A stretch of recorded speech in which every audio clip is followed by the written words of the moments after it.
Bien, se armó una pequeña discusión acá, qué es folclore o qué no es folclore. Y yo decía que había conocido a alguien de Catamarca, como Polo Jiménez. En realidad no lo conocía a él, lo conocía a su hijo, médico, con quien tuve amistad, sí.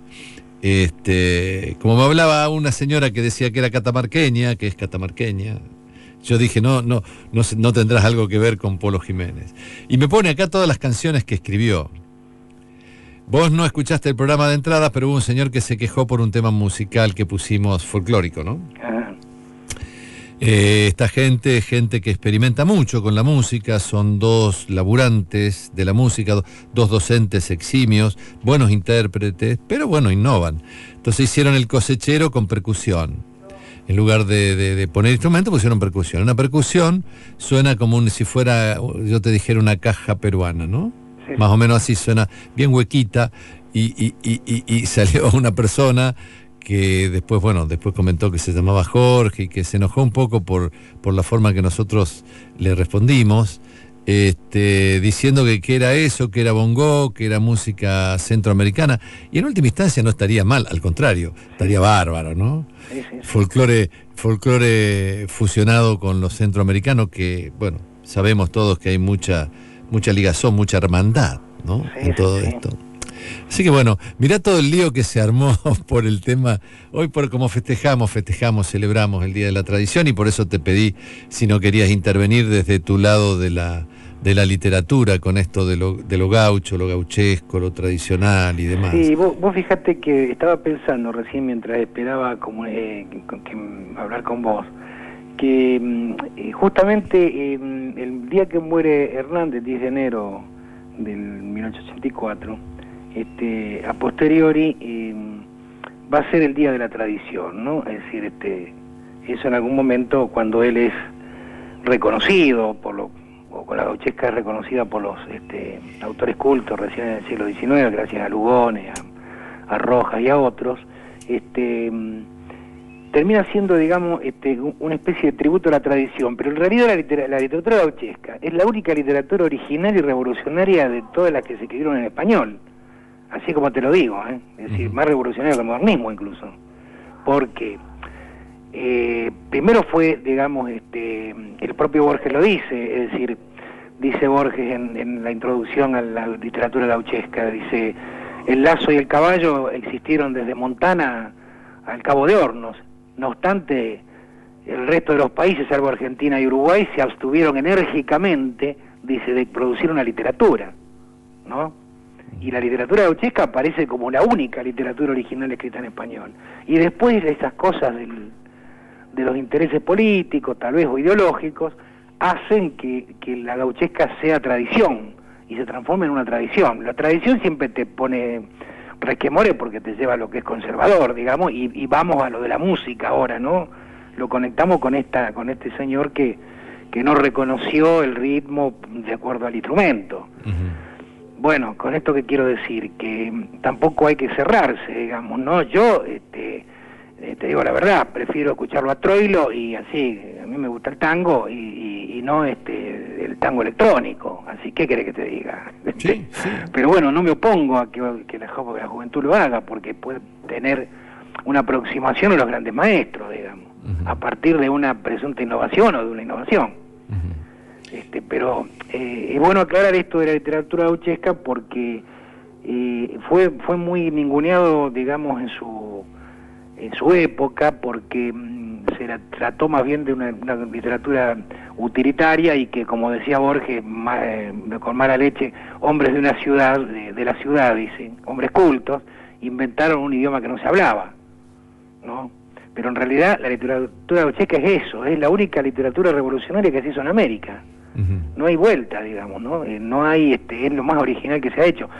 La otra literatura original es el modernismo, pero el modernismo es original a media porque tiene muchos elementos de simbolismo francés, pero tuvo grandes autores como nada menos que Darío o Lugones, grandes poetas, que han hecho que eso fuera el único movimiento que no nació en Europa, digamos, ¿no? Que nació en América.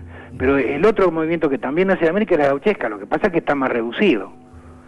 Pero ojo que los españoles saben mucho de literatura gauchesca. Yo estaba en España y cualquiera te recita el Martifierro, Es decir, que no son tontos, porque Unamuno hizo bastante por hacerlo, por difundirlo al Martín Fierro y toda la gauchesca en todos los autores, ya desde el Campo, a Casubio, el propio Hidalgo, que fue el que inventó se tiene por el inventor, digamos, de la gauchesca en 1811, que él hace...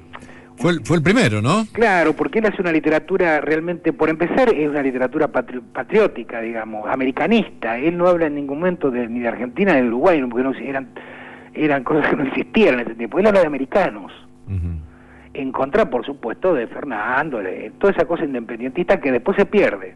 Porque después aparece Ascasubi cuando vienen las guerras civiles. Ascasubi, Pérez, el resto de los autores, Araucho, el resto de los autores gauchescos, los gauchipolíticos, como les llamaba Rama, ¿no? Los que hacen una literatura de partidista. Y después aparece Del Campo. Pero partidista de los dos lados, ¿no? Exacto.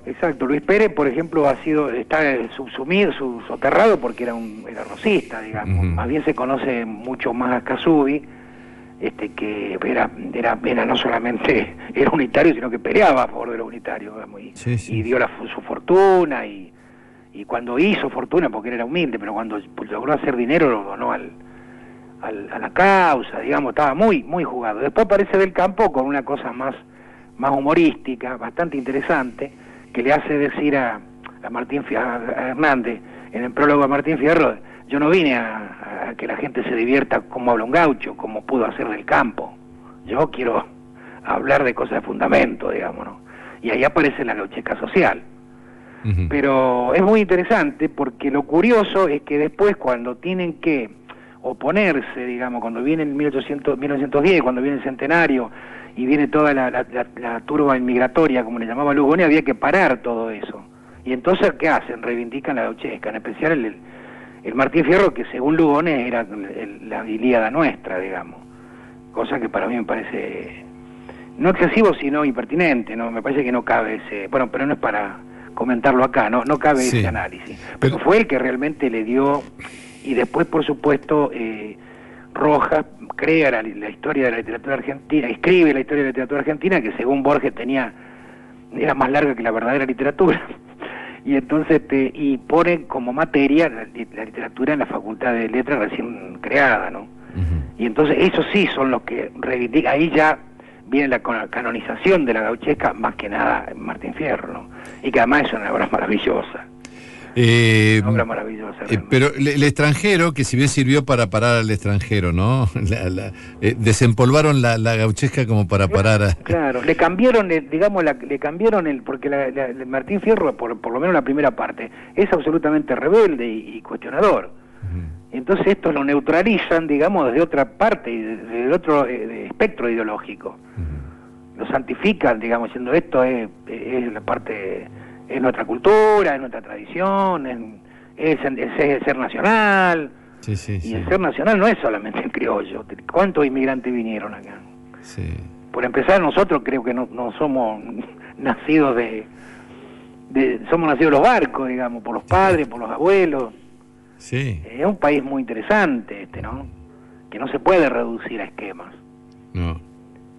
De todos modos, si para algo sirve la tradición, el tema era para qué sirve la tradición, ¿no? Entonces, yo creo que, bueno, aparte de dar esa luz de identidad o de posible identidad, también es un modo de enseñar, es un modo de aprendizaje, es un modo de soñar, es una guía.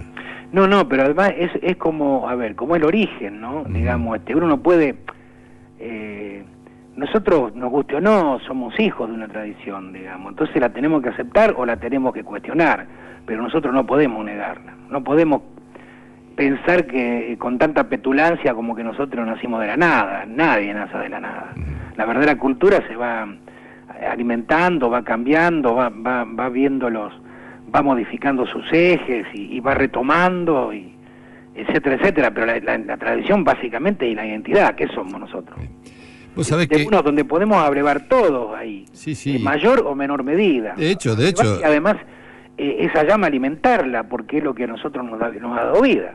me parece, ¿no? Pero fíjate vos, bueno, vos que viviste en ese pueblo maravilloso y yo en el mío, ¿cómo hacían esfuerzos para imbricarse, para hacer ese maridaje, el tipo que tenía más connotación de extranjero con relación a las cosas nuestras? Hizo todo un esfuerzo. Mirá, lo tomó. Yo, por ejemplo, he hecho todo un seguimiento de algunos autores de argentinos de más o menos de esa época. Los hijos de inmigrantes o los inmigrantes que habían venido de muy chicos manejaron el idioma español mejor que mucha gente, digamos, que tenía 5 generaciones atrás, porque querían aprender bien el idioma. Por ejemplo, Gerchunov, que era un tipo enamorado de la Argentina, que a los 15 años le dice al director de la escuela, yo quiero ser argentino, y el tipo le dice, vos tenés que cumplir 18 años. Y insistió tanto para que, y al final hablaron con un ministro, porque en ese tiempo, era en 1910 más o menos, o antes, sí, le dieron una especie de excepción, digamos, y le dieron el documento, como argentino, antes de cumplir los 18. Y él decía que era su orgullo más grande, ser argentino. Y era ruso, digamos, ¿no? O ucraniano, no recuerdo bien. Vinieron con los padres a Moisésville, al padre lo mata, un gaucho borracho, y de ahí se van a Villa Urquiza, que era otra colonia judía, y después de ahí se van a Buenos Aires. Y él entonces decía que, y esto yo lo leí más o menos en el 2001, donde todo el mundo se iba y querían ser extranjeros, como decían los chistes de Caloi, que quiere ser que cuando sea grande extranjero, y yo leía eso, ¿no? Y este tipo además llegó a director del Suplemento Cultural de la Nación, y era un tipo que escribía maravillosamente. No sé cómo manejaba el idioma así, siendo un tipo que no había nacido acá. Otro que era igual era César Tiempo. Y eran tipos que manejaban el idioma, pero además iban a los clásicos, digamos, no era que... No, es una maravilla, y además se preocupaban mucho, los hijos de inmigrantes y los inmigrantes se preocupaban mucho por saber bien el idioma, me imagino que por un enamoramiento de la tierra donde vivían, ¿no? Cosa que, bueno, después pasaron un montón de cosas y se fue de alguna manera, a ver, como dicen en mi pueblo, empiojando, ¿no? Empiojando. Dicen empiojar. Pero estaban copeteados de cultura argentina. Copeteado, ahí tenés otro término. Copeteado. Sí, bueno, a nosotros intentaron cascotearnos también para utilizar uno. Yo creo que se sabe lo que es un cascote, sí. ¿No? Bueno, no, nos quisieron cascotear, pero vos sabés que mientras te escuchaba y iba viendo esto, porque el tema empezó de antes del programa, ¿no? ¿Para qué sirve la tradición? Yo creo que sirve, entre otras cosas, aparte de las que dijimos acá, y esto lo fui asociando mientras vos hablabas, para que yo pueda ponerla en tela de juicio, para que yo pueda cuestionarla, pero tiene que estar. Sí, por supuesto. Habló un amigo mío que es arquitecto y decía que la casa chorizo, bien criolla, que la hizo el inmigrante también, se hacía a partir del patio. El patio como punto de referencia, casi donde no hay nada, es lo que le da volumen a lo otro, ¿no? Claro. A lo que está. Y me parece que la tradición también está ahí y está presente. Bueno, discutámosla, sí. Cuestionémosla. Sí. ¿Eh? Sí. Pero para eso tiene que estar. Sí, por supuesto. Si ahí me gustó la definición de tradición. ¿Cómo? Ahí me gustó. Sí. De esa manera me gustó. Porque además la tradición da una idea de totalidad. El otro día le escuché una charla a Piglia, esa charla famosa televisiva, sí. Y que dijo una cosa muy real. Dice, yo estoy con Borges porque Borges tenía idea de la totalidad, dice, ahora con el fragmentarismo. Dice, con el mundo fragmentario, un tipo no puede ni tomar 60 si no tiene idea de la totalidad. No puede tomarlo, ni el ómnibus puede tomar. Tiene que tener una idea de lo que es la totalidad. Claro. Y Borges la tenía. La tenía como la tenían hasta hace poco la cultura, digamos. Teníamos una idea del total. Sí. Pues sabés que ayer leía una frase de Saramago, que es una metáfora de esto, casi o cuasi una metáfora, pero a propósito de la lectura. Él decía que de chico le gustó la lectura y comenzó a leer, y que cada libro que él leía le daba la sensación como que entraba al bosque. Y entrar al bosque para él no era esa rosa, sino todas las rosas. Ajá. No era ese árbol, sino todos los árboles. No era esa rama, sino que eran todas las ramas. La lectura y el libro me sirve para eso. Dice Qué él. bueno. Fíjate vos que si, forzás un poco la interpretación, se arrima bastante al concepto de totalidad. Sí, ¿Eh? sí. Qué interesante lo de Saramago. Justificar por qué lee, porque cada libro que es distinto al otro me da, me lleva, me favorece, me abre la puerta de la totalidad. Qué maravilla, qué maravilla. Por eso fueron tan grandes. Sí, la pucha. Jorge. Bueno. Mirá, estaba ayer dando vueltas en la cabeza con el tema del puente y el puente de aquí, porque tenía una foto de un puentecito que a mí me gusta mucho, ¿no? Es un puente español, me gusta. Sí. Está sobre el Tejo Tajo, en este caso sobre el Tajo. ¿No será el que está en Segovia? No, pero está muy cerquita de ahí, uno que está en Toledo. No, perdón, en Toledo, que es donde empieza, debajo de ese puentecito, si es el mismo que yo vi, empieza la novela de Quevedo. Claro. Sobre Don Pablos. Claro. Empieza ahí, que es un puente bajito, chiquito. Chiquito. Casi se confunde con su reflejo en el agua. Sí. Casi es lo mismo. Sí. De tan bajito que... Bueno, lo estaba mirando, ¿no? Por una foto ahí que me gustaba. Y lo iba a subir a Facebook. Y digo, ¿qué pongo acá? Y se me ocurrió esto de las orillas, ¿no? Porque en realidad... parecería ser que las orillas están enfrentadas como para juntarse. Sí. Y son necesarias, bueno, para que pase el río por el medio son necesarias las orillas. También en el sendero del bosque, pero si vos te fijás, la gramilla tiende a juntarse y a hermanarse. Y si por ahí dejamos de usar ese sendero, a los 6 meses, está todo tejido de vuelta de gramilla. Sí. Entonces, bueno... gracias por ayudarme a hacer eso, ¿no? Porque es un poco arrimarme a la otra orilla. Hay un poema de Concepción Bertone que dice, los puentes existen para que pase el agua. Los puentes existen para que pase el agua. Qué lindo. Bueno, Jorge, tengo acá, iba a leer algo y no tengo tiempo, de ese libro donde estás vos también, y ayer te mencioné Rosario Ilustrada. Ah, sí. Y hay un poema de Bertone, Concepción Bertone, que es de un bar, me parece que es de un bar. Sí, después, Barradar creo que es. Barradar, exactamente. Barradar, sí. Así que después, el miércoles te prometo que voy a leer tu texto, porque traje hoy para leer siempre 2 o 3 textos cortos. Vos sabés que ese poema, mirá vos qué casualidad, estábamos con ella y algún otro amigo, y había un gato y ella se puso a mirar el gato y después escribió ese poema. El radar no nombra un gato. Sí. Que había un gato inmenso ahí. Ella sí. Y después apareció escribiendo el libro. El radar era un bar que estaba en Santa Fe entre Maipú y San Martín. Sí, está el gato. Mira, ahora me va a costar trabajo encontrarlo, pero... No, sí, es ese. Sí, es ese, seguro, sí. Lo vamos a leer, lo vamos a leer y vamos a leer tu texto también. Y en agradecimiento porque hoy me ayudaste a llegar a la otra orilla. Bueno. Te mando un abrazo enorme, Jorge. No, gracias vos que sos siempre tan amable. Chao. Bueno, hasta luego. Jorge Isaías es un poeta exquisito.